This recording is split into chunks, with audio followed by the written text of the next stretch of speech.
You're standing in your kitchen, staring at the pot roast your family loves, but you can't eat it. Your teeth hurt, your dentures slip. Chewing feels like work, not pleasure. So you close the lid, walk away, eat yogurt instead. Again. And your family doesn't understand why you're losing weight, why you're quiet at dinner, why you don't cook anymore. Stop. 68% of seniors over 65 live with this. Sensitive teeth, dentures, receding gums that make every bite a gamble. But here's what your dentist won't tell you. Soft food doesn't mean baby food. It doesn't mean giving up flavor or dignity.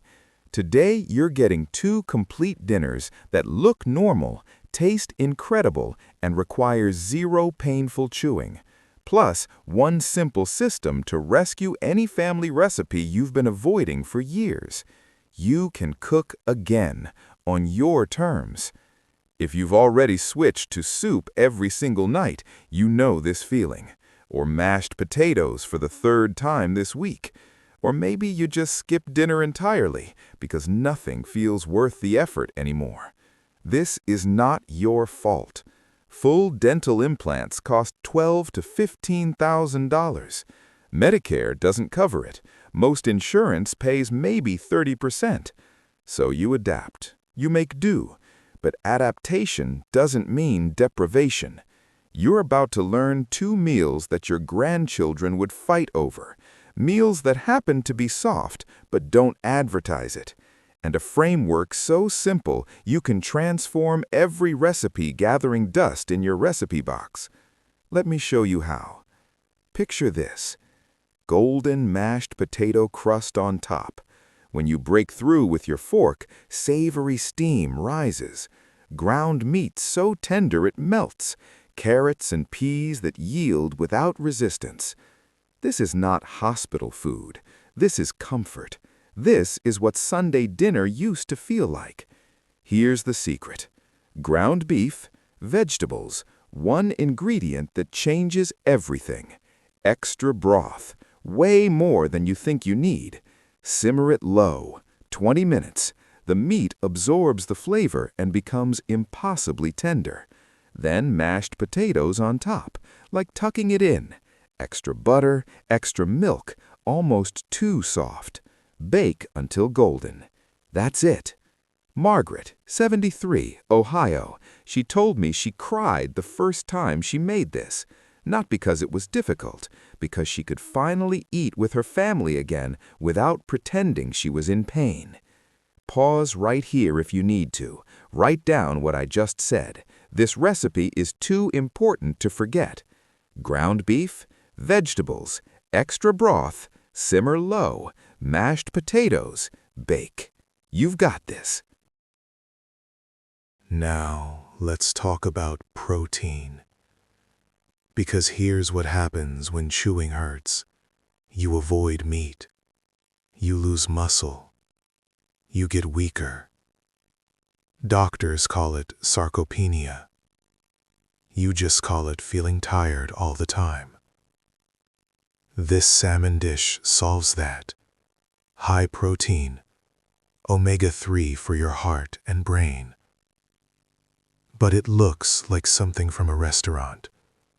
Because your dignity matters just as much as your nutrition. 1 salmon fillet, 3 tablespoons mayonnaise, 2 tablespoons Parmesan cheese, lemon juice, garlic powder. Mix it. Spread it on top of the salmon, just the top. Bake 12 minutes at 400 degrees. Here's what happens. The mayo keeps the fish incredibly moist. The Parmesan creates a golden crust that looks impressive, but yields immediately to your fork. The salmon underneath stays tender, flaky. You can break it apart with the side of your fork. No knife needed. Each bite is buttery and rich. Serve it with mashed sweet potato or soft roasted asparagus, maybe a little creamy rice on the side. This is the meal you serve when your daughter visits and you want her to stop worrying, when you want to prove you're still eating well, still taking care of yourself. Robert, 69, Georgia. He stopped going to his men's group dinners because he was embarrassed about his dentures. Then he learned to make this salmon. Now he brings it to potlucks. Nobody knows it's a soft food meal. They just know it's delicious. 2 meals. Write them down. Shepherd's pie, salmon with Parmesan crust. But now comes the part that changes everything. Here's the system that unlocks your entire recipe box. Any recipe in your collection can become soft. Any family favorite you've been mourning. You just need 3 rules. Rule number 1. Cook twice as long at half the heat. Your pot roast, the one gathering dust in your recipe box, used to be 1 hour at 350 degrees. Now do 3 hours at 275. Or better yet, slow cooker on low all day. What happens? The collagen in the meat breaks down completely. It becomes so tender it falls apart at the touch of a fork. Same pot roast. Same flavor. Just patient cooking. Rule number 2. Add more liquid than you think you need. That chicken breast recipe. Add half a cup of chicken broth to the pan. Cover it while it bakes.